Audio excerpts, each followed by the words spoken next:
Hello friends, welcome to ఏమైనా తినాలనిపిస్తుంది channel. ఈరోజు నేను చేసే రెసిపీ బీరకాయ శనగపప్పు కర్రీ.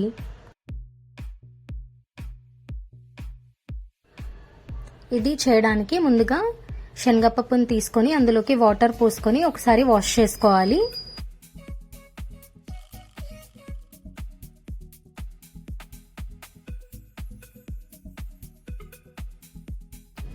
ఇప్పుడు ఇందులోకి ఇంకా కొన్ని వాటర్ పోసుకోవాలి.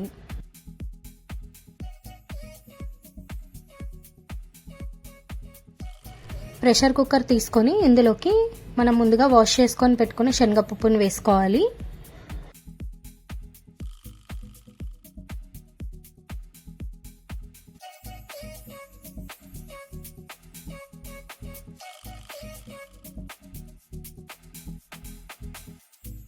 ఇప్పుడు ఇందులోకి వాటర్ పోసుకోవాలి.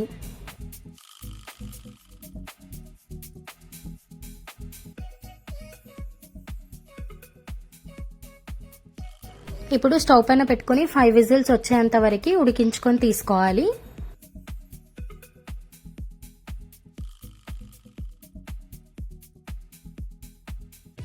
ప్రెషర్ అంతా పోయేంత వరకు పక్కన పెట్టుకోవాలి.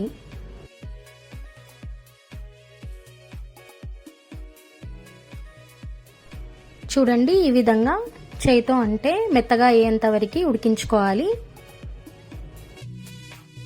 బీరకాయల్ని ఈ విధంగా పొట్టు తీసుకొని చిన్న ముక్కల్లాగా కట్ చేసుకోవాలి. ఇప్పుడు స్టవ్ పైన ఒక గిన్నెను పెట్టుకొని అందులోకి ఆయిల్ వేసుకోవాలి.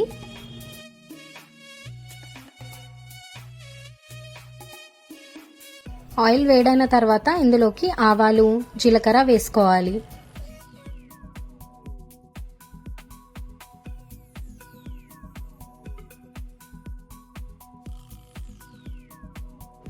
ఎండుమిర్చి వేసుకోవాలి. కట్ చేసుకున్న పచ్చిమిర్చిని వేసుకోవాలి.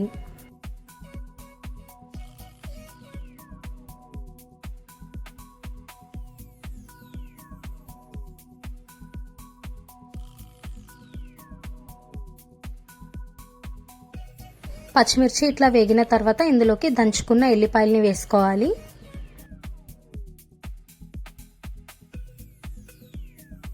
కొంచెం కరివేపాకుని వేసుకోవాలి.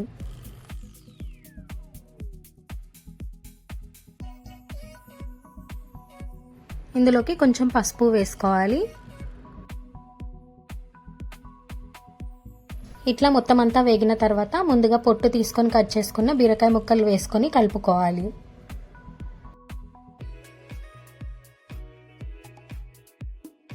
మొత్తం కలుపుకున్న తర్వాత ఇందులోకి రుచికి సరిపడా ఉప్పు వేసుకోవాలి.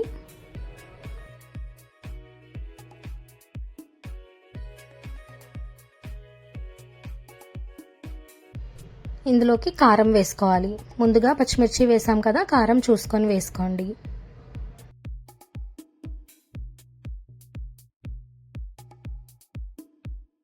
బీరకాయ ముక్కలు ఉడకడానికి కొన్ని వాటర్ పోసుకొని దీనిపైన ఒక ప్లేట్ పెట్టుకొని ఉడికించుకోవాలి.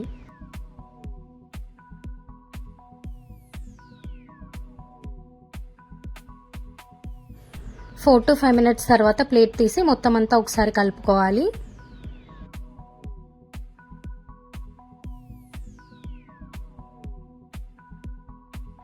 ముక్కలు ఉడికేంత వరకు ప్లేట్ పెట్టుకొని ఉడికించుకోవాలి.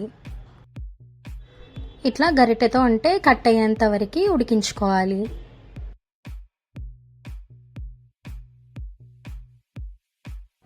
ఇప్పుడు ఇందులోకి ముందుగా ఉడికించుకొని తీసుకున్న శనగపప్పును వేసుకొని కలుపుకోవాలి. ఈ బీరకాయ శనగపప్పు కర్రీ రైస్లోకి కానీ చపాతీలోకి కానీ చాలా బాగుంటుంది.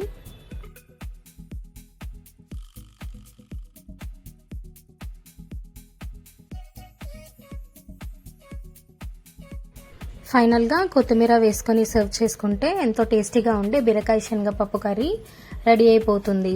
ఈ రెసిపీ మీరు కూడా ట్రై చేయండి అండ్ మీకు ఎట్లా వచ్చిందో నా కమెంట్ సెక్షన్లో చెప్పండి. ఈ వీడియో కనుక మీకు నచ్చితే లైక్ చేయండి, సబ్స్క్రైబ్ చేయండి అండ్ మీ ఫ్యామిలీ మెంబర్స్కి షేర్ చేయండి.